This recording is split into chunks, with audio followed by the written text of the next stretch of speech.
In this video, I'm going to be showing you how to verify your newly created channel. So we're going to go to channel button right here, and then we're going to click on this verify button. Okay, then here you're going to be selecting your country, and you can choose from the drop down list.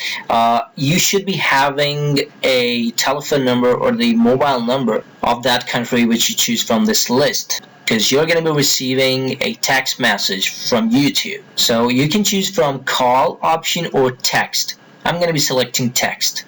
Okay, after that you have to type in your phone number and then click on that blue submit button. Okay, and here you're going to be typing in the verification code that you receive on your phone number. So just type in that verification code and click submit.